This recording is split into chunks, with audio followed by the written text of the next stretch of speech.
What is up? It is June 11th now, 2020, and we are on episode 24 of the Thursday Night Grind, which is awesome. Thank you. It's Thursday night. It's time for another grind where every week I go onto YouTube and I sharpen something on the bench at the American Edge. This week we're going to get into some scissors, bandage scissors specifically, and there's a good reason for that. Before I do have some announcements from the Guild of Professional Sharpeners, which you can find at guildofsharpeners.org. Two big things I want to share. First thing is, although we're in June, last month in the Guild, the theme for the month was mower blade sharpening. And though it was a little bit after the fact, there's a particular tool made by All American Sharpener that caught my attention, our attention, and I reached out to him and I asked if we could ask them some questions. And there was some stuff that came up in the Guild about their gear. Denny got online with me. I got to spend a good amount of time talking to him about his equipment and asking him really specific questions. So I'm really grateful for having that opportunity to do that. That interview is already live. The whole thing has been made available to the members in the Guild for their review and their own research if they for mower blade sharpening. And I pulled out 3 top tips that Denny shared with us that I'm going to make available. That will be coming out soon. So if you're interested in mower blade sharpening or the All-American Sharpener, I would I'd recommend that you subscribe and hit the bell so that you'll get a notification when that video goes live. The other thing, I just want to share like how exciting it is over at the Guild, really for me, but I'm seeing it in the other guys too, and I'm hearing the feedback on it. And I just want to share, like on Monday, so it really struck me because Doug put out an article on something in Google My Business that none of us were acting on. And since that, we've all moved on it, and it's it's not, I wouldn't call it a game changer, but I think we're all seeing more traffic because of it. And I just feel like Google is one of those places, like when you treat Google well, Google treats you well. And so that's exciting. Like that's like optimizing Google My Business. But in the same day, Tyler's getting tooled up and he's asking the question like, yo, like I'm getting ready to set up my tools. Like, what do you guys think about standing or sitting while you're sharpening? So, in the one hand, we're like optimizing our marketing. And on the other hand, we're still like drilling down on like the fundamentals and like the things that over time you tend to overlook, but when you're just getting started, they matter. And I hope to never lose sight of that in the Guild. And if you have any interest in starting a sharpening business, I got to tell you, there's no place better to be. And, I want to just segue into scissors in that it was shared with me in, it's not a forum I'm in, so I didn't see it firsthand, but another guy who's in the Guild was saying that he was, the side hustle theme of a sharpening business was getting a little poo-poo from some people in this forum, largely saying there was no market in it, like if everybody can just do it on their own. And I got to tell you, like I got to think like those people aren't actually doing it because I'm swamped, man. Like it's tough. Like I can't keep up. And like I'm doing bandage scissors here, right? Like, do you guys know any nurses? Yeah, veterinarians.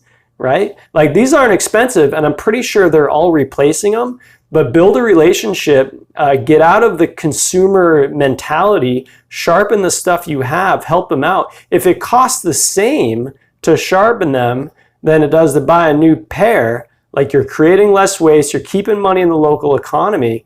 I mean, you can make a case for that. I can. And couple that with, I got a phone call from this place nearby. And they're asking about doing like getting into a contract for sharpening, and they like I was having a conversation, then it came up like, so I was like, he said a lot of scissors, and like I was like, so what do you mean by a lot of scissors? And he was like, well, probably on the order of 600 a week. I was like, whoa, dude, 600 a week? Like I'm doing the numbers in my head, right? Like if I can do no, I can't. It's like, I mean, yeah, like let me try to, like, what does the solution to that problem look like, right? Like that's, But man, like every time I hear that, there's no opportunity in this space. Like I'm like, you're not in it, man. All right, so with that, okay, so now I'm going to segue. We're going to do these. I want to show you a bunch of different ways to do scissors, and I have a bunch of ways to do them, and I have a favorite way, which you're going to see. So let's come down to the bench. I'm going to flash the light here. All right, you're on the bench. I'm going to bring you over here first. Okay, so the Tormek, I was going to take you over there. I'm not going to take you over there, but the Tormek has a jig. All right, I want to share something about the Tormek. The Tormek is an awesome machine, right? Like, and it gets that envy from people. I feel like there's a little bit of misunderstanding. Like the motor with the wheel, yeah, like that's $700, and I think you get 1 or 2 jigs, like maybe the small knife and the big knife attachment. Like if you want to use a Tormek for everything, like the jigs cost more than the machine, right? So I feel like that's not discussed a whole lot, and I want to make sure you know that. I got the Tormek. I got it when there was a deal. Like they never cut a deal on it at sharpeningsupplies.com, but they do offer free shipping. I got it when they were doing a deal on the attachments, all the jigs. It was like 10% off the jigs. But it still ended up being like $200 off, you know, the full price. But still, I think it was like 18 hundo is what I put down on and getting set up on a Tormek, like so that you can use the Tormek, right? I just want to make sure that we're clear on that. And if you do get set up in there, like the scissor jig is included. I wanted to use this to illustrate, like this would be a really hard set of scissors to make work in there. I bet there's a pro who's like spent a lot of hours on a Tormek could like show me how to do that. It doesn't look real good to me for doing that. So if you want to get into scissors, the Tormek is a solution. I'm not necessarily convinced it's a universal solution. Okay, so let's move over to this. I actually really like, this is how I got started in scissors.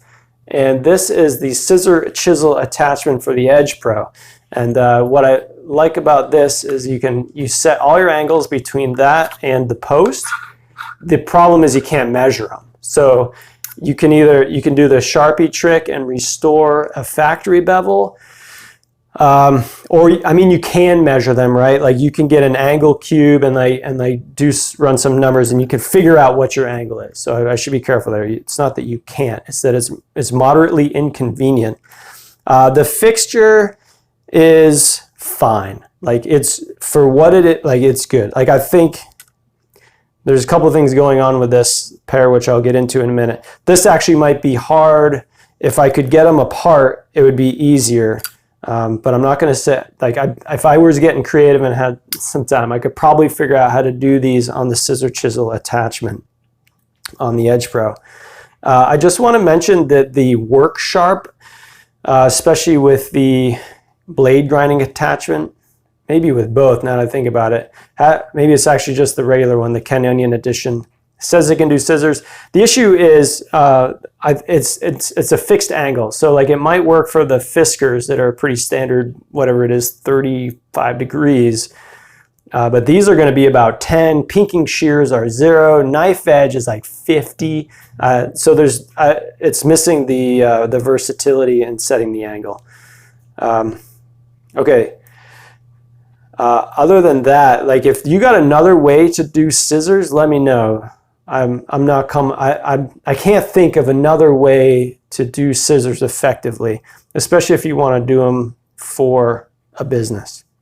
And again, so actually, no, I didn't mention it. When you do the Edge Pro, the thing that inspired me to move on from doing scissors for hire on the Edge Pro was that I got an order of like maybe 10 pairs of industrial scissors, and it took me all day. Just hogging away at it, hogging away. Like you're trying to build up a burr, you know, they've been beat up, there's some chips. I was like, yeah, I just can't keep doing this. So that's really what inspired my research into sharpening scissors, which is how I got into what I'll show you next, which is, this actually came up on a Craigslist deal. I've done some videos with this thing before. This is the model A1 from Wolf Industries. This evolved into, I think, you can correct me if my history is wrong here, evolved into the model 327 from Wolf Industries, evolved into the twice as sharp, which sometimes you'll see with a blue housing, which evolved into the twice as sharp with the red housing, which is that one right over there. I bought that one as part of the Ukami Gold kit from sharpeningsupplies.com, and that was on the order of $1,000 investment as well. This one, and actually one other one that I happened to score off Craigslist, like this one was made in 1992 or something. I think there's a few more generations left in this thing, and same as the other one. So if I just bring that up, if you you search the ads around you periodically, if you ever see one of these come up, it's worth a few $100 in my opinion, because you can get that back in scissors. Even if you have to place, you can still get the wheels for them from sharpeningsupplies.com. So good piece of gear. I wanted to point this out. When I got the Ukami Gold from sharpeningsupplies.com as the kit, it did come with this thing, which is pretty cool. And I'm not sure, I wanted to show this to you in case you haven't seen one before. That said, before I do, like, I'm not wicked amped about this. Like, it's plastic, right? Like, I wish I had a version of this from the 80s, like made by an American company, like a Craftsman or something, back when like they made stuff, because I really cared about the quality. But the idea is, you can see there's a series of bits that would go into,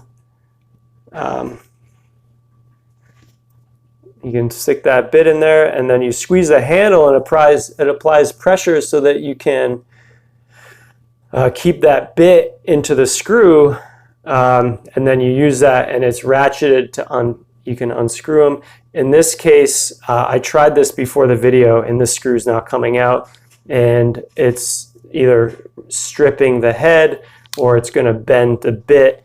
But anyway, this is a ratcheting mechanism, so when you squeeze down, it catches, and then when you let go a little bit, you can ratchet back to so you squeeze, unscrew, let go a little bit, ratchet back, squeeze, unscrew. It's a really cool thing. It's not, in my opinion, quite as beefy as I would like, but you can get that. And then, like, for me, the jury's still out. Like, you want to put the red high strength locking stuff on your scissor screws and then never get them out again. Like, I'm not sure the logic behind that. If you're going to lock them up, I get that. Like, maybe you could do a blue. If it's really a big deal, I know you can heat up the Loctite, and that'll make it release for you. But anyways, even with that, with these, I can't get them out.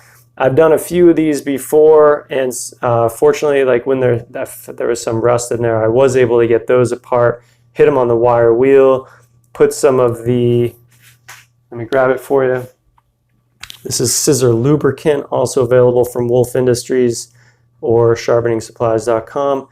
And this is a dry, so it goes on wet and then dries and leaves a little waxy lubrication there. The issue is, in a lot of cases, you don't want any oil on there because it attracts stuff that gets stuck in there. It's particularly with hair shears, right? Like getting little bits of hair stuck in your mechanism. You see that a lot. You take them apart and there's a bunch of stuff in there and you gotta clean them up. Okay, so look, I can't get these apart, right? Like now we're finally getting down to it. Like, how am I gonna sharpen these if I can't get them apart without destroying them? And I don't have the screws to fix that. So fortunately, I am set up to do that. And what I did not share as well over here was that there's a bunch of different ways to set this up. Let me try to get you a better shot here. First off, you'll notice I have the long arm on here. I'm going to bring you up a little to catch all of that. This is a long arm. The standard version is significantly shorter. This is set up so you have quite a long stroke across the wheel. For really big stuff, you might end up needing to remove a wheel to get the whole blade. Some places where that might come in handy is if you have garden shears, or if you want to do mower blades on here. This is a way to accommodate that. The other thing is that there's a bunch of different ones of these. This one shown here is skinny. There are wide and then extra wide versions as well. So like if you go to the standard, like not skinny version, that's what I do use for most scissors. And then the wider version is what I use if I'm doing garden shears, and I don't do mower blades on here anymore. Oh, the other thing I didn't, since I have it out, I just want to show you, like I do have a little kit of the mini screws. Again, like more often, I don't know, it's a significant amount of time the screw is still just too tight, and I can tell I'm gonna bend the bit. You know, the way I do that is I kind of set them down on the bench and kind of put this in here and lean into it. And can you see how that works? Like then, because you don't want, like if you strip that, especially when you're part way out, then you're done, you know? So you got to feel it. You got to get the feel for that. And like these aren't particularly strong. You lean into them, you end up breaking them. So, all right, there's all sorts of good info on scissors. If you have any interest in getting into scissors, no shortage of stuff. But if you are set up, I hope to show you, especially with this model A1 or a general twice as sharp system, that it can go pretty quick. A couple of things to note: never do any work on the flat side, and especially I like it when you can keep them together. You'll see what I'll do is I'm gonna be watching for bright spots on the back side. I'm gonna grind those away. I'm gonna do that on both sides. I'm gonna push these apart. I'm pushing them apart, squeeze so that they close, then squeeze them together and open them. That is so that when the burr that I put on the flat side now goes over to the bevel. Might do that twice. All right, and then we go over to the honing wheel. We hone at one side, we cut it off. We hone the other side, we cut it off, and they're done. That reminds me, I forgot one piece. I don't know why it is, but with that piece of gear, when I go to hone, sometimes it doesn't catch the wheel the same angle that the grinding wheel did. And I found that if I shim this thing up a little bit with the use of these washers, it matches the bevel angle exactly. I welcome anyone who knows more about this gear or why that might be to weigh in and let me know. This thing is supposed to be set up so that it's grinding right at the center line of the wheel, so that a difference in wheel diameter should not have a huge impact on that. All right, so I'm going to mount these up, and I've been doing a few of these before. I'm set at 10 degrees right now. I'm just going to, sometimes you need a Sharpie. I think I'm going to be all right, but I'm just doing a little grind test there. It looks a little low, but I'm going to turn it on and just take a little bit, just a little tink. Yeah, it's a little low.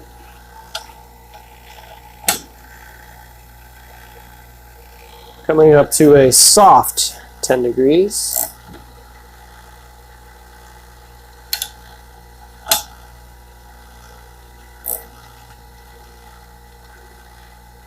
It'll get it, but it's still a little low. Going to come up to closer to 5.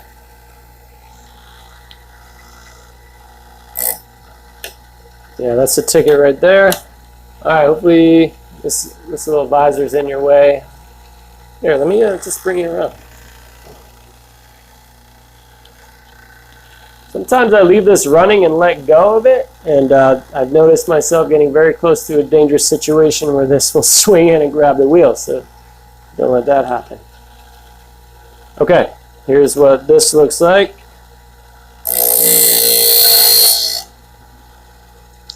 All right, so I'm just checking my angle there. My angle looks good. I can still see some bright spots. It's going to need a pass or two. Actually, I like the edge to be parallel to my my clamp, if I can.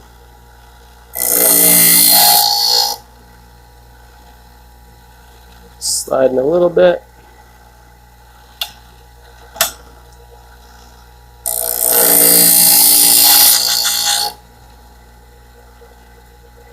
Checking for a burr. With this, I've noticed with the lower angles, sometimes it's not as prominent a burr, but if you go by eye and you look at those bright spots, you can tell when you're getting a nice grind. And I do have a noticeable burr and no big bright spots. So we'll come over to this side. All right, so if you're doing this on any other rig, I think the process is largely the same. I gotta make a small change here. Take the highway to the danger zone, remove this so that I can fit my, just make sure I don't inadvertently hit that nut, which looks like I'm clear.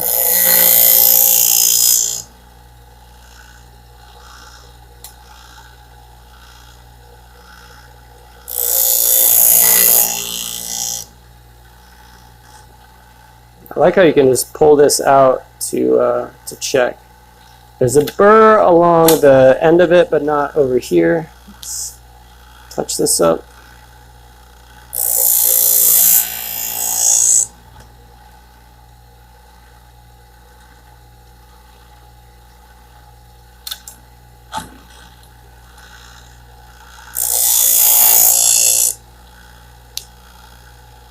This thing will put some heat into the blade, so I did want to show you one other thing. See if I can get over there and get it.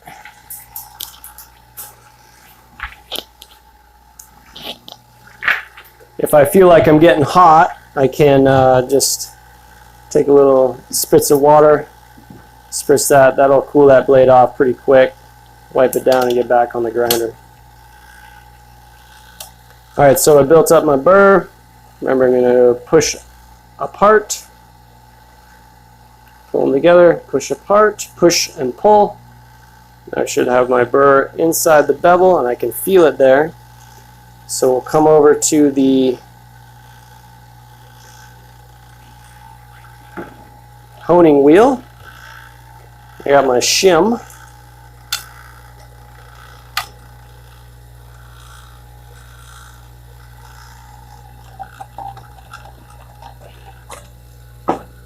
Break the rules.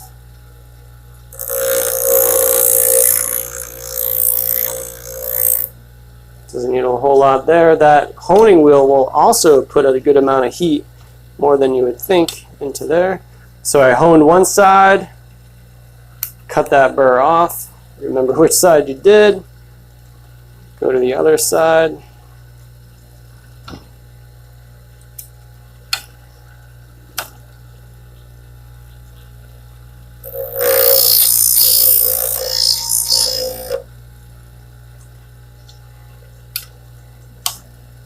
Cut that off. All right, and then get myself a little something to cut. So sometimes a piece of material, sorry about that, I'm not sure that angle was great for the honing. Sometimes cutting like a piece of paper or cloth or something will help remove any burr that's there.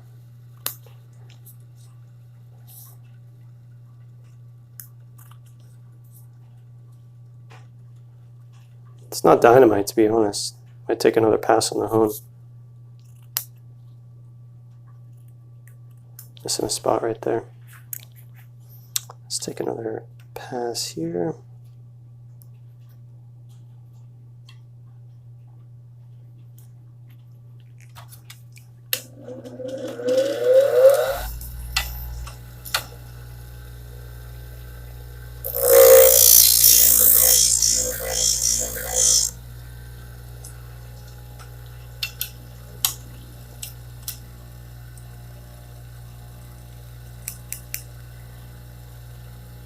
Take a pass here.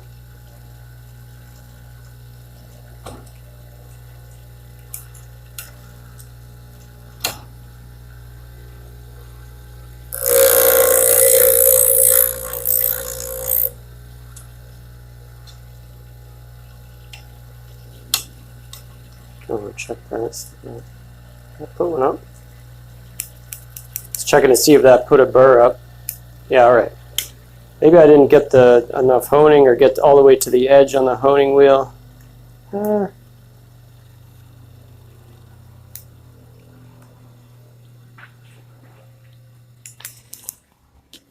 Maybe I have too high expectations. I don't know.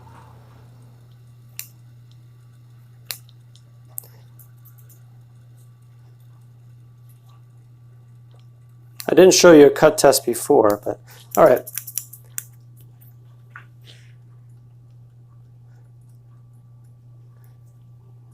If I could adjust that screw, I might tighten it up a little bit, maybe a little loose. They do require some side pressure, but I think that they will